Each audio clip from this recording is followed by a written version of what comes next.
सोचिए, आपने जिससे पूरी जिंदगी भर का साथ चाहा, उसी ने आपका बच्चा छीन लिया, प्यार को धोखा बना दिया और आपको जेल तक पहुंचा दिया। लेकिन कहानी यहीं खत्म नहीं होती, क्योंकि वो लड़की अब टूटी नहीं, बल्कि उठी है बदला लेने के लिए।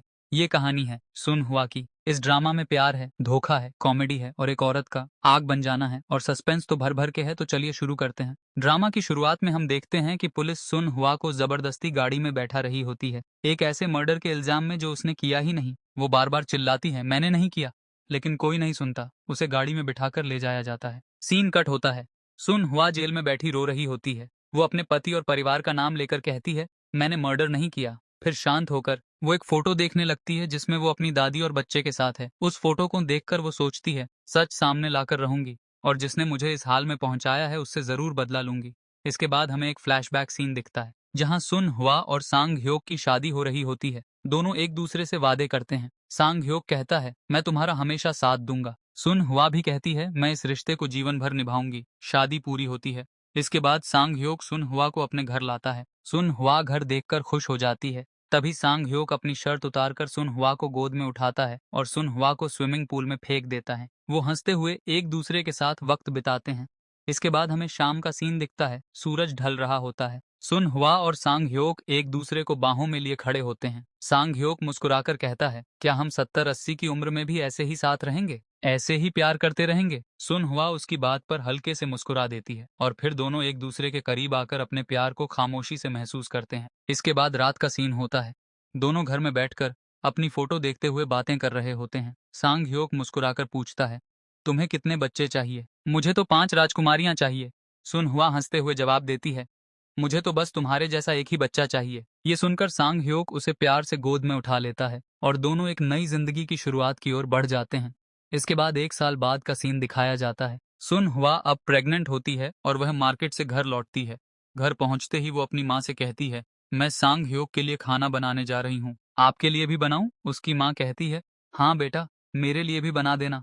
सुन हुआ किचन की ओर बढ़ती है, लेकिन तभी उसे याद आता है कि वो नूडल्स लाना भूल गई है। वो झट से बाहर जाने लगती है। पीछे से माँ थोड़ी नाराजगी में कहती है, कैसी लापरवाह लड़की है, एक चीज भी याद नहीं रहती। जैसे ही सोन हुआ दुकान से सामान लेकर लौट रही होती है, अचानक सड़क पर उसके पेट में तेज दर्द उठता है। वो दर्द से तड़पते हुए रुक जाती है और घबराकर वहीं गिर पड़ती है। कांपते हाथों से फोन निकालकर माँ को कॉल करती है, माँ, शायद मेरा समय आ गया है, शायद मैं अब बच्चा करने वाली हूँ, प्लीज सांगह्योक को फोन कर दीजिए, मैं टैक्सी से हॉस्पिटल पहुंच जाऊंगी, उसे भी वहां भेज दीजिए। सांगह्योक की माँ सुन हुआ की माँ को तो फोन कर देती है, लेकिन जानबूझकर अपने बेटे सांगह्योक को कॉल नहीं करती। उसी वक्त सांगह्योक की बहन वहां आती है और पूछती है, माँ, आपने भाई को फोन क्यों नहीं किया? माँ टालते हुए कहती है, वो काम कर रहा होगा, इतनी छोटी सी बात के लिए उसे क्यों परेशान करूं? चलो हटो, मुझे टीवी देखना है। इसके बाद सीन शिफ्ट होता है। सुन हुआ सड़क किनारे बैठी होती है। एक महिला उसे सहारा देकर संभाल रही होती है। सुन हुआ दर्द से कराह रही होती है। उसी वक्त एक कार वहां से गुजर रही होती है, जिसमें बैठी एक महिला सोन हुआ को देखकर तुरंत ड्राइवर से कहती है, रुको, उस प्रेग्नेंट लेडी की मदद करनी होगी। वो उतरकर सुन हुआ के पास जाती है और उस महिला से पूछती है जो उसे संभाल रही होती है, क्या मैं इन्हें अस्पताल तक छोड़ दूं? महिला तुरंत कहती है, हाँ जरूर, प्लीज मदद कीजिए। फिर वो महिला सुन हुआ को कार में बैठाकर अस्पताल की ओर निकल जाती है। रास्ते में सुन हुआ अपनी दादी को कॉल करती है और धीमी आवाज में कहती है, माँ, मैं अस्पताल जा रही हूँ और मुझे नहीं पता, शायद मैं इस बार जिंदा न लौटूं। सीन शिफ्ट होता है सांग ह्योक के ऑफिस में। वो अपनी लेडी बॉस और बाकी टीम के साथ मीटिंग में होता है। बात हो रही होती है पेस्ट्री ब्रांड को आगे बढ़ाने की। सांग ह्योक आइडिया देता है कि क्यों ना छोटे छोटे शहरों की लोकल बेकरीज से टाई अप किया जाए। बॉस लेडी कहती है, अच्छा आइडिया है मिस्टर मून, इसे तुम ही संभालो। तभी एक टीम मेंबर कहती है, काफी दिन हो गए साथ में खाना खाए हुए। तो बॉस लेडी सबको शाम की पार्टी में बुला लेती है। अब सीन कट होता है। फिर हम देखते हैं जेमिन एक म्यूजिक डायरेक्टर से मिलने जाता है। वो कहता है, मैं सिंगर बनना चाहता हूँ, क्या आप मुझे एक मौका देंगे? डायरेक्टर कहता है, सिंगर बनने के लिए टैलेंट के साथ लुक्स भी चाहिए, लेकिन ठीक है, एक मौका जरूर दूंगा। उधर सुन हुआ को 2 नर्सें हॉस्पिटल में ले जा रही होती हैं। वो दर्द में होती है। उसी वक्त उसका परिवार भी हॉस्पिटल पहुंच जाता है और दूसरी तरफ सांग ह्योक अपनी टीम और बॉस के साथ पार्टी कर रहा होता है। अब एक नया सीन शुरू होता है। एक लेडी रिपोर्टर एक फेमस बेकरी का रिव्यू करने आती है। वो लोगों से पेस्ट्री का रिव्यू लेती है, फिर अंदर जाकर पेस्ट्री चखती है और कैमरे के सामने अपनी राय देती है। तभी कैमरे के पीछे से जेमिन दिखता है। वो न्यूज रिपोर्टर को देखकर चौंक जाता है और खुद को छुपाने लगता है ताकि वो कैमरे में ना आए। उधर बॉस लेडी अपने घर फोन करती है और कहती है कि आज देर से आएगी। उसकी माँ कहती है, ठीक है बेटा। और यहीं पर हमें पता चलता है बॉस लेडी की माँ ही वो औरत थी जिसने सड़क पर सुन हुआ की मदद की थी और उसे हॉस्पिटल पहुंचाया था। बातचीत से ये भी खुलता है कि जेमिन जो कैमरे से बच रहा था वही बॉस लेडी का भाई है, लेकिन बॉस लेडी की माँ को लगता है कि वो तो अमेरिका में पढ़ाई कर रहा है, जबकि हकीकत में वो यहीं छुपा हुआ है। अब अगले सीन में हमें दिखाया जाता है कि सांग ह्योक अपनी बॉस लेडी यानी जे क्योंग और बाकी टीम मेंबर्स के साथ एक पार्टी में है। पार्टी का माहौल काफी अच्छा होता है और बाकी सभी मेंबर्स को वो जगह बहुत पसंद आती है। उसी दौरान जे क्योंग सांग ह्योक से कहती है, मुझे लगा नहीं था कि तुम फ्रेंच बेकरी का आइडिया मीटिंग में रखोगे। ये कहते हुए वो सांग ह्योक को अपनी ओर आकर्षित करने की कोशिश करती है। फिर सीन कट होता है सुन हुआ की तरफ। हॉस्पिटल में सुन हुआ की दादी माँ आ चुकी होती हैं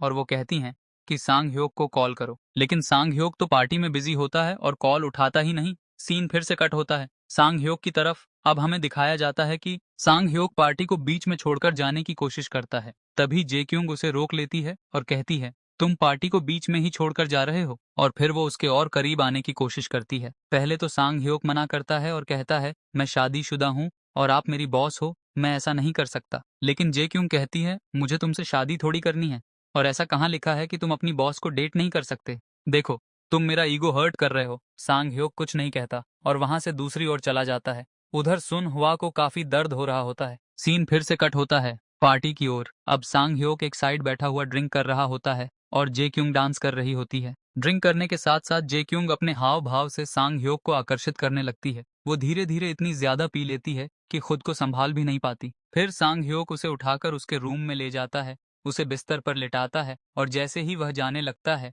जे क्योंग उसे अपनी बाहों में पकड़ लेती है। सांग ह्योक खुद को रोक नहीं पाता और दोनों इंटीमेट हो जाते हैं। सीन कट होता है सुन हुआ की ओर और फिर सुन हुआ का बच्चा पैदा हो जाता है। डॉक्टर सुन हुआ के परिवार वालों और उसकी दादी माँ को बताते हैं कि माँ और बच्चा दोनों बिल्कुल ठीक हैं। सुन हुआ का परिवार खुशी से झूम उठता है। फिर सीन कट होता है और हमें जेमिन जिस घर में रहता है उस घर का सीन दिखाया जाता है। वो वहाँ के परिवार और घर वालों के साथ बैठकर खाना खा रहा होता है। इसी दौरान गोप ब्यून के पास एक कॉल आता है। उन्हें बताया जाता है कि सुन हुआ माँ बन चुकी है।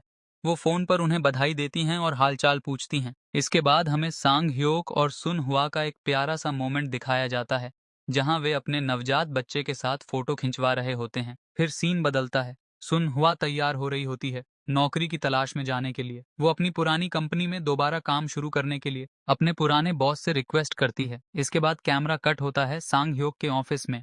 सांग ह्योक और जे क्योंग साथ में लिफ्ट से उतर रहे होते हैं। तभी एक कर्मचारी गलती से सांग ह्योक पर कॉफी गिरा देता है। उधर सुन हुआ शॉपिंग मॉल में होती है।